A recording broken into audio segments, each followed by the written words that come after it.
Hello there, ladies and gentlemen of YouTube, and welcome back to the Talos Principle. We are still not done with the rest of this game. As you can plainly see, the rest of this game consists of either a couple of endings which we could go after, or the Star Worlds, which are these little golden sigils which you collect by collecting stars, and the Star Worlds are quite unique, I have to say.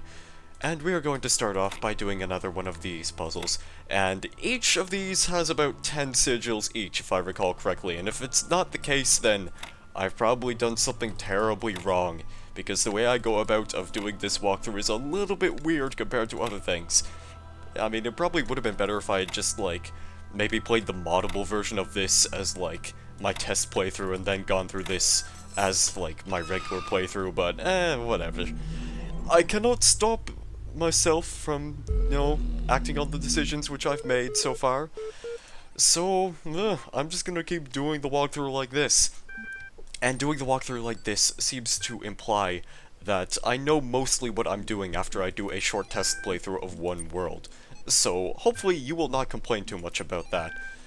It's sort of blindish, I guess, in a sense. But, whatever. Let's just move on from this topic, because there's an image file of the tower right here, and I want to know who is the photographer who got a nice image of this tower, because it's quite amazing. I should have brought a camera with me, but I didn't. I didn't bring a camera with me, and yes, that was quite awfully lazy, you might say. There's also a number on this side. It's a number 5 with 2 stars. And I guess it is quite important to write that number down just for future reference in the event where that number might very well just be necessary. Now, Star World for world number A, yes. Star World for World A is what I like to call the land of extremely interesting but unfortunately underused concepts. For one thing, there's just an axe lying over here, and you can chop trees down. Like, why can't you do this in the rest of the game? I mean, yeah, you can break pallets down, that's all fine and dandy, but you can't break trees down anywhere else except in this particular world, and you can watch them glitch out of the world. That's neat. I like that. Another interesting concept right here is with this puzzle called Dum Dum Mine. The thing about this mine is that it's kind of trapped back here and it's guarding a key.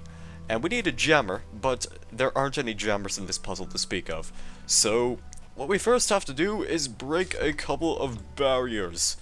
Let's go instead do this. Break this barrier over here because it actually contains a jammer, instead of trying to bring the axe through that door, because that's just not going to work. There's a fan right here, travel on it, and you can bring the jammer inside the puzzle. This is all a mandatory step, by the way. The thing about the Star Wars is that they expect you to think a couple more steps ahead, and that also includes carrying the axe with you to this exact same puzzle. And if you want to know why this is, it's because breaking down trees actually has a point, and I might as well just go off and demonstrate this right now, because I have plenty of video length, I'm sure. You see, you can let this mine roam free, and it travels on a fixed path. You have to let the mine lead itself to around a couple of walls where there was actually a minigun turret that's preventing you from collecting the sigil.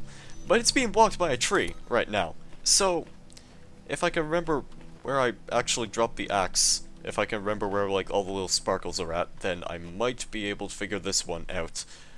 I don't know where I dropped the axe. This might take me a couple of million years. I must warn you. There it is. I found the sparkles. Right.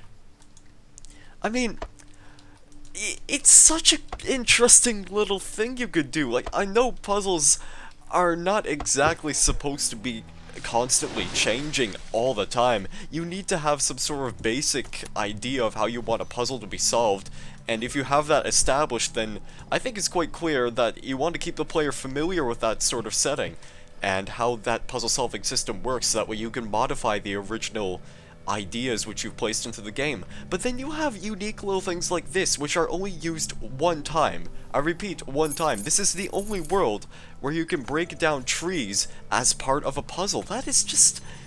oh, that's so cool! I wish they did this a little more often. I'm so disappointed that it's just not a feature.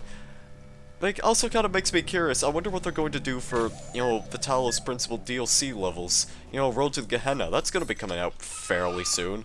In fact, just a couple of days from now, which means I really need to prioritize finishing the Talos Principle as is, so I'm in a little bit of a rush, in case you could no doubt tell from the tone of my voice. I need to hurry. And we need to hurry and collect that axe again before it disappears from my line of sight. Because there's yet another tree blocking that mine and preventing it from reaching its end goal, which would be its fateful lover, the minigun turret, and I don't think we need to bother jamming the mine again. We should have plenty of time to chop this tree down. Because I'm a lumberjack, and I'm okay. And then, just go ahead, open this door, and don't walk very close in here because you'll probably get shot. That guy's gonna get mad at you for getting a little bit close, and I should probably actually strategically position this jammer over here so that way the mine does not collide with it. I'm gonna keep this axe with me. I think this axe is gonna be my new best friend because I do not have any ways to defend myself in this unforgiving and treacherous world full of bombs. Each puzzle in this area, by the way, has something to do with bombs. This is what I'd consider the easiest one, but none of them are exactly easy. The Star Worlds exist to challenge you, and also, once you collect all of the Star World sigils, then you can unlock a secret ending. Now, the Star World sigils are silver, or gray, whichever you prefer. I think silver sigil sounds a little bit better, so I'm gonna probably refer to them as that. Unless, of course, I slip up, like I tried to use the word hexahedron all the time and I ended up just calling them boxes. I might accidentally call those gray sigils from time to time, but, well, we shall see. We shall see.